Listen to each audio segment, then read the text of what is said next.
Hello and welcome back to another video. Today returning to Gran Turismo Sport, which just like The Crew, is an online-only game that recently lost its servers forever. However, unlike that game, Polyphony gave us an offline patch when this happened to Gran Turismo Sport, so the game is now partially playable offline, which really is how it should be. Gran Turismo Sport actually released relatively recently, in 2017, so 3 years later than The Crew, and yet the servers shut down at pretty much the same time, actually slightly earlier this year. I know it is normal for game companies to shut down servers after quite a length of time. They can't really be expected to keep them running forever for their back catalogue as well as for their current titles. That's just too much for them to be keeping open as servers, so it's generally accepted that they will shut them down at some point, and because part of this game we bought is still playable, that seems fair enough. The issue is when the game only allows you to play with a connection at all, because of course this means when the servers go, the game's completely unplayable, as we saw with The Crew. Which effectively means we never really owned the game at all, we more sort of paid to rent it for the years that we had access to it. 10 years, but still, we weren't paying to play it forever, which is kind of what you expect when you've bought something. Anyway, that's a debate for another day, which really needs its own dedicated video.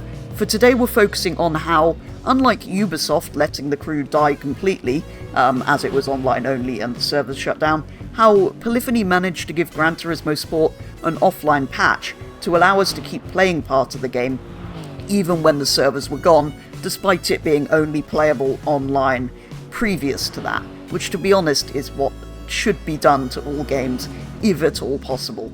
So anyway, let's have a bit of a play of this new offline, slightly limited version of Gran Turismo Sport to see what was still able to play in this game. So unfortunately it would appear, as I didn't download my save game from my old PS4 where I used to play Gran Turismo Sport, I'm gonna have to start again now that it's offline.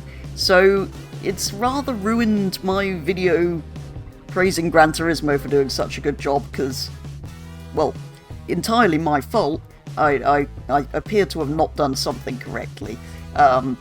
Right, yes, so it appears I'm going to have to play through some of this again at some point to try and get, well, some cars, because at the moment we have, well, and Subaru. Not that I'm too bothered about it.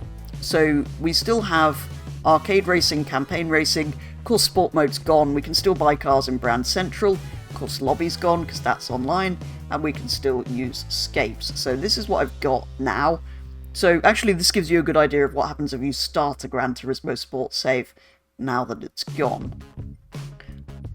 One thing that's slightly a shame is we can't use the livery editor, but I've lost all my cars and liveries anyway, so it doesn't really matter. But yeah, these are the bits that you can still access. So let's see. Of course, being a new save, I don't have many track options. Let's go. Let me go off-roading in my Subaru. We've got arcade cars.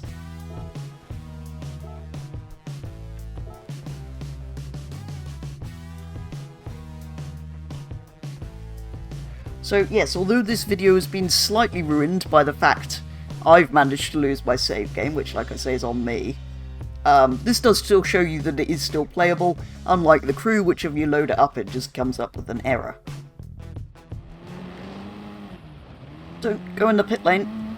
So yes, we can still slide and Mitsubishi Evo rally car around on the gravel. And things like the virtual reality experience of cars is still on here. But basically, yeah, it's arcade races and campaign races and buying cars is pretty much what you could do, but that's all we could do in games before online became a thing anyway, so the main kind of, well, I suppose the main point of the game was actually sport mode, being Gran Turismo Sport, but let's not worry about that. The main kind of point of the game is still here. The main base of the game, the cars and the tracks. So again, with the campaign, we've obviously got GT League, the driving school. Potentially I should come back and stream all of the driving missions again. Anyway, I do need to work through those and complete them potentially if I'm going to return to this game again. But for now, let's go into GT League, because I believe we should, yeah, we can access Beginner League, and do, well, any of these. Let's do the Sunday Cup, Classic Gran Turismo.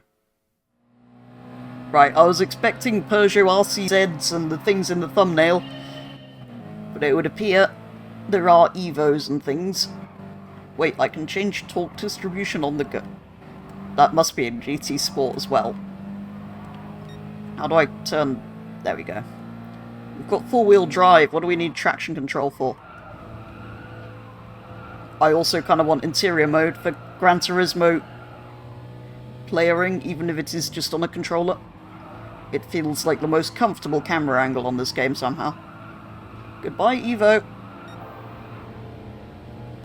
Final lap. We've just got the Alfa Romeo 4C to get past.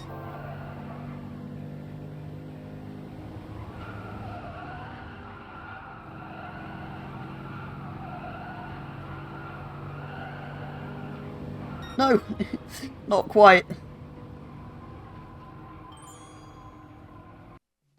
And here we go, the first time visiting Grand Central. Definitely never been here before. Very familiar if you've played Gran Turismo 7, but you haven't played this game. Okay. There's not many cars, is there, compared to 7. There's not even many brands there in America land. What do we got here? This is a bit better. How much is a Jag?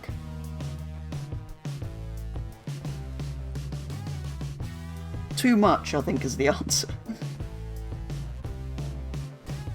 No used car dealership either in this game, so I feel like maybe a Japanese car, another one as well as the Subaru, is all we're going to manage. Or a Hyundai. We can afford a Hyundai Genesis, but it has a very unfortunate price tag, so I don't think I can do that. S2000 might not be a bad shout.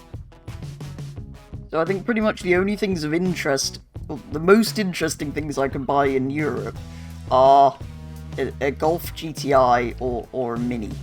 Which, yes, all Minis are under Germany, even the classic one, of course. Actually, I pretty much just dismissed America and jumped past it, but I could get a Ford Focus or a Mustang. Or a Mustang. Or a Camaro. I can even afford a Chevrolet Courgette. I feel like as a contrast to the Subaru, that might be quite a good buy. Right, I'm doing it. What colour, considering we're not going to be able to change it, I don't think. I feel like there's only one option here. Ooh, that's nice actually. But no, it has to be yellow. And there we go. I think that's a pretty cool and quite different couple of cars I've got in the garage.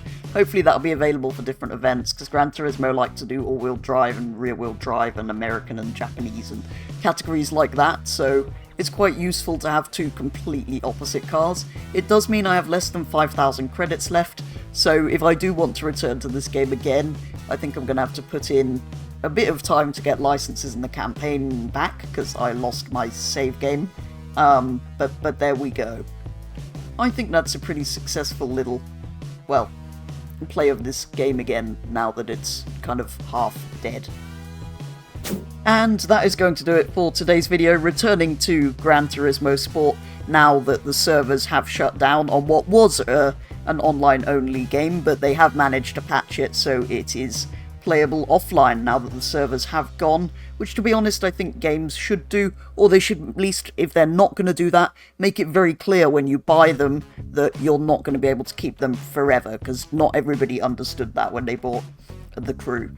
I do understand that it's not always possible to patch them to be offline. Some games will be easier than others to do that with, and well, this video kind of showcasing how Gran Turismo had done it better than the crew didn't quite go to plan due to my own well, managing to lose my saves one way or another, which in the end I'm not too worried about, but it's kind of a shame, and kind of, well, like I say, ruined the point of the video to show how this game, well, it does still function unlike The Crew, so there we go. Well, let's just hope that game does get some kind of unofficial server or something soon. For now, though, that is going to be all. Do let me know your thoughts on, well, on this game now that it's offline playable, on The Crew, on the whole topic of online-only games shutting servers down. But for today, that is going to be all. So thank you very much for watching, and I will be back with the next one very soon.